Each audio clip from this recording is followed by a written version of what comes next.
안녕하십니까. 부동산 119입니다. 오늘은 판교 대장지구 제일풍경채에 대해서 알아보겠습니다. 제일풍경채 분양 정보는 인터넷에 블로그라든가 홈페이지에 자세히 나와 있습니다. 그래서 저는 청약 조건에 대해서 알아봤습니다. 성남 대장지구는 A5, A7, A8 블록에 위치한 곳으로 지하 2층에서부터 지상 20층까지 건축될 예정입니다. A5 블록에는 589세대, A7, 8 블록은 444세대로 총 1033세대가 건축될 예정이고, 전 세대 모두 34평 기준인 84제곱미터 미만입니다. 요번 분양하는 제일풍경채는 민간 분양입니다. 민간 분양은 주택 청약 가점제로 당락이 결정이 됩니다. 무주택 기간이 길수록 부양가족이 많을수록 청약 가입 기간이 길수록 유리합니다. 이를 토대로 청약 조건에 대해서 하나하나 알아보겠습니다. 무주택 기간 산정 방법입니다. 무주택 기간은 만 30세를 기준으로 산정합니다. 혹시 30세 이전에 결혼한 경우에는 결혼신고일 기준입니다. 또한 집이 2개 있는 경우 맨 마지막에 무주택 기준이 되는 날을 기준으로 합니다. 이렇게 무주택 기간을 따져서 1년 미만은 2점이며 2년 미만은 4점, 3점 미만은 6점씩, 그래서 1년에 2점씩 늘어나며 최고 15점으로 32점 만점으로 매겨집니다. 여기서 주의할 점은 주택을 가지고 있으나 무주택으로 판정된 경우가 많이 있습니다. 내가 주택을 가지고 있다고 해서 무조건 청약 조건이 제외되는 것은 아닙니다. 법이라는 것이 아는 만큼 보이고 관심이 있는 만큼 알 수 있습니다. 그래서 다음은 주택이 있어도 무주택으로 판정되는 경우를 하나하나 짚어가 보겠습니다. 주택 판정 기준입니다. 첫 번째로 상속으로 인한 자산입니다. 상속으로 인해 부적격이 될 경우 부적격 통보받은 날로부터 3개월 이내 처분한 경우에는 무주택으로 인정이 됩니다. 두 번째, 20제곱미터 이하의 주택입니다. 20제곱미터 이하, 즉 6평 이하의 주택을 소유한 경우는 무주택입니다. 이렇게 작은 집이 어디 있겠냐고 하지만 충분히 있을 수 있습니다. 또 6평짜리라 하더라도 1호에 대해서만 인정이 되고 2호 이상은 주택을 소유한 것으로 봅니다. 세 번째, 폐가나 멸실주택인데, 공부상 주택이나 폐가나 멸실로 인해 사람이 살지 않는 경우 3개월 이내 멸실 등기를 한 경우에는 무주택입니다.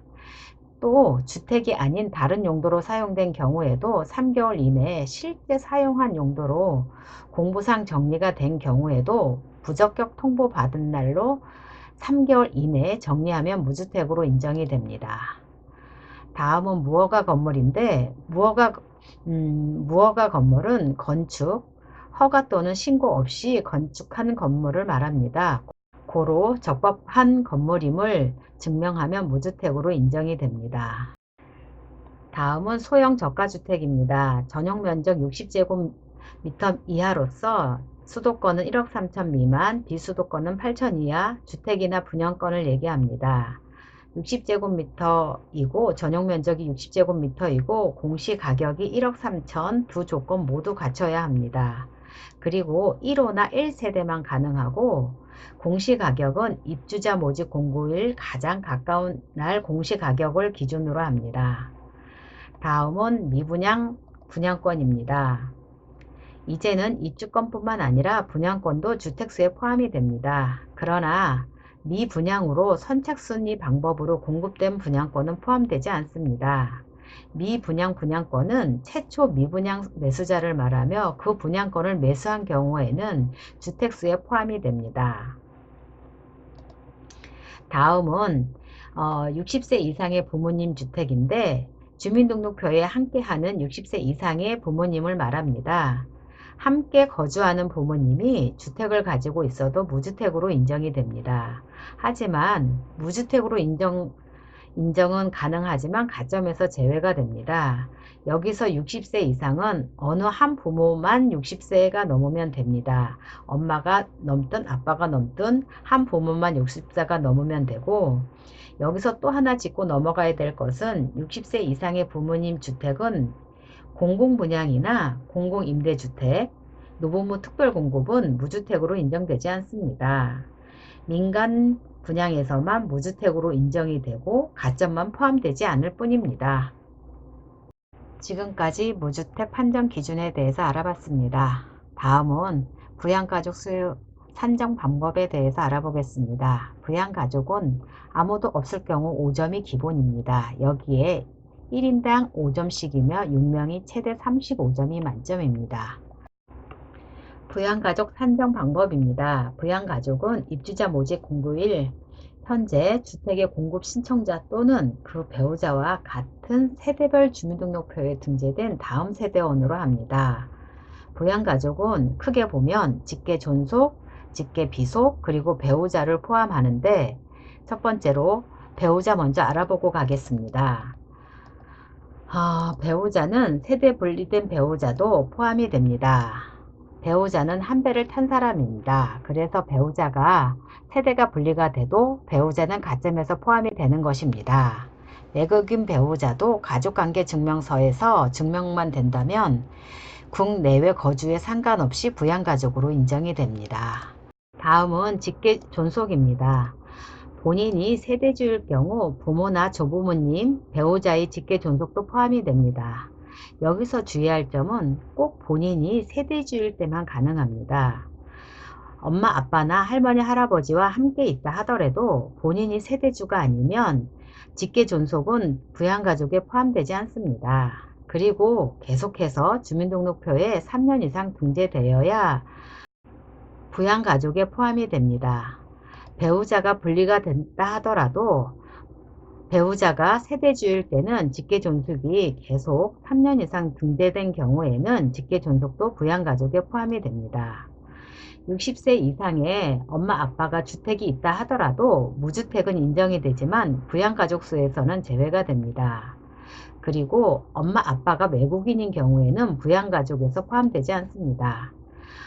내국인 엄마 아빠가 같이 계신다 하더라도 요양시설이나 해외 체류된 경우에는 부양가족 수에서 제외됩니다. 이제까지 배우자와 부모님을 알아봤으니까 다음은 자녀를 알아보겠습니다. 자녀는 자녀 손자를 포함합니다. 자녀는 30세 이하 미혼인 경우만 포함이 되고 손자인 경우에는 부모님이 사망으로 아무도 없을 때만 포함이 됩니다. 그리고 자녀가 30세 이상이 된 경우에는 1년 이상 같이 살아야지 부양가족 수에 포함이 되고 이혼을 해서 다시 엄마 아빠 밑으로 등재가 된다 하더라도 기혼자로 인정이 되므로 부양가족에 포함이 되지 않습니다. 그리고 나를 본인으로 해서 엄마 아빠나 자녀가 모두 외국인인 경우에는 부양가족으로 인정이 되지 않습니다.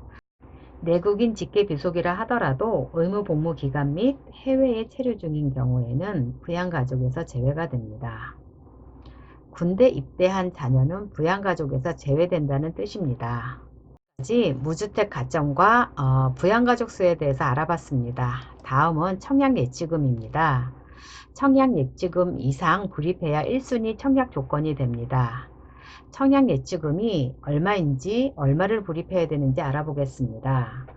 서울, 부산에서 사시는 분들은 300만원 이하, 제일풍경채가 8호제곱미터 이하이기 때문에 300만원이면 가능하고 기타 강력시에 사시는 분들은 250만원 이상 넣으셔야 되고 기타 시군, 성남시에 사니까 성남시에 사시는 분들은 200만원 이상만 예치가 돼 있다고 하면 1순위 조건으로 가능합니다. 청약예치금은 입주자 모집 공고일 당일까지 입금하시면 인정이 가능하고 청약저축인 경우에는 청약예금으로 전환하셔서 청약을 하셔야 됩니다. 이는 입주자 모집 공고일 전에 변경해야지 가능합니다. 지금까지 부분별로 하나하나 청약 조건에 대해서 알아봤고 이제 크게 다시 한번 제일풍경채 청약 조건 체크리스트를 만들어 봤습니다. 제일풍경채는 무주택 세대주만 가능하고 통장 가입 기간이 2년 이상 되어야지 가능합니다. 그리고 과거 5년 이내 청약 사실이 없어야지 되고요. 가점제 100%입니다.